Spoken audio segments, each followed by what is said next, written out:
Beverly Hills, August 20th, 1989. José and Kitty were shot and killed at home, an act that shocked neighbors in their ritzy Beverly Hills neighborhood. José was shot 6 times with a shotgun, while Kitty suffered 10 gunshot wounds. Investigators believe that there are at least 2 hit men, wielding 12-gauge shotguns, confronted Menendez and his wife, Kitty, as they watched television in their home on the evening of August 20th and shot them at close range.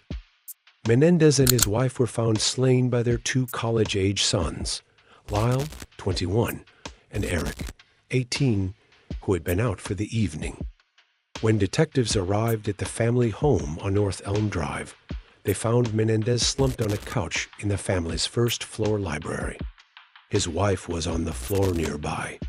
The couple were dressed casually in shorts, and both apparently had been watching television. Fresh bowls of berries and cream were still on a coffee table. What authorities ultimately learned was that Menendez had been shot 8 times with a 12-gauge shotgun from a distance of about 3 feet. His wife, who apparently tried to flee after her husband was shot, caught 5 shotgun blasts, one of which nearly severed one of her wrists, one source said. The killers then picked up the empty shell casings and left the house. Police found doors to the home unlocked, with no signs of forcible entry. The night of the murders, the brothers told police they'd gone out that night to see a movie, but had to make a pit stop to retrieve Erik's ID. That's when they discovered their parents' decimated bodies and dialed 911, they said in their interviews. The officers who responded to the 911 call found Erik, then 18, sobbing on the lawn before entering the crime scene. In the months that followed the slayings, neither Menendez brother acted like young men who had recently found both of their parents dead in a brutal, bloody murder scene. Instead, they acted like 2 guys who had just won the lottery. Joe's was worth $14 million at the time of his death, and within 6 months, the brothers spent an estimated $700,000 of his fortune. Lyle, who was 21 at the time of the murders, purchased a Rolex, a Porsche, lots of clothing, and a restaurant back in Princeton where he had been living before the murders. Erik was somewhat more practical, opting for a Jeep Wrangler, a $50,000 personal tennis coach, and a $40,000 investment in a rock concert that never happened. They took exotic vacations too, thinking they had even more money coming to them. There was a $5 million life insurance policy on their father, though technicalities stopped them from collecting. After the murders, Dr. Uzziel reached out to his former patient, Erik, and began counseling the younger Menendez brother once more. Soon enough, Erik confessed to killing his parents. Uzziel confided in Judalon Smythe, with whom he was having an extramarital affair. She would ultimately play a big part in the case.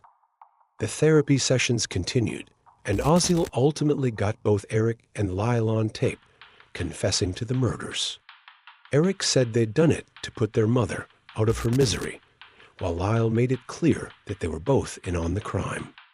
Smythe and Uzziel had a rocky relationship.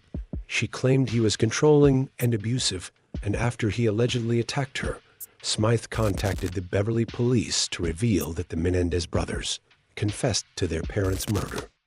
She even had an audio tape of the confessions.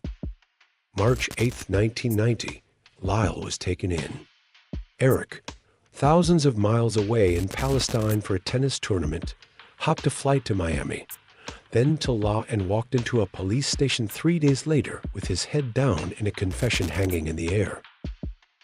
What followed was 2 years of legal trench warfare lawsuits, appeals, stalling tactics. At the center, the tapes.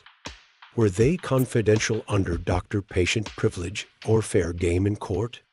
The California Supreme Court eventually ruled 2 out of 3 tapes were admissible. One had Lyle admitting everything. By 1993, the circus had begun.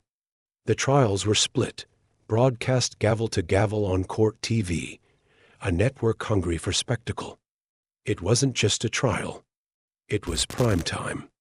The story had it all: wealth, betrayal, murder, and two young men with too many secrets.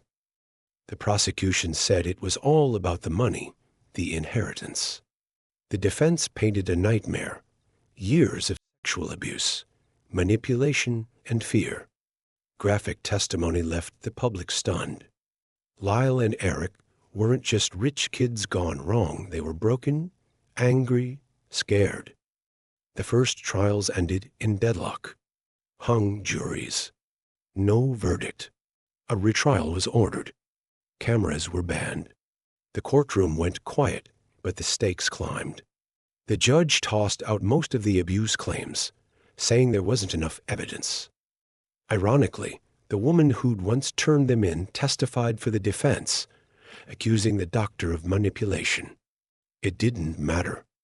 On March 21, 1996, both brothers were convicted of first-degree murder, sentenced to life without parole. But the story didn't end there. Decades later, the case found new life online. TikTok, Netflix, podcasts. A new generation, more attuned to trauma and abuse, began to see the case differently. Sympathy grew. By 2024, momentum had shifted. Former DA George gasped and pushed for resentencing, citing rehabilitation and past abuse. In 2025, despite resistance, a judge reduced their sentences to 50 years to life, making them eligible for parole. Lyle and Erik, older now, watched the decision virtually. They spoke briefly, their voices low, remorseful. They didn't deny what they did.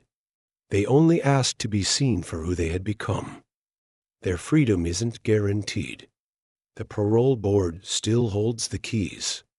But for the first time in 35 years, the door isn't locked shut.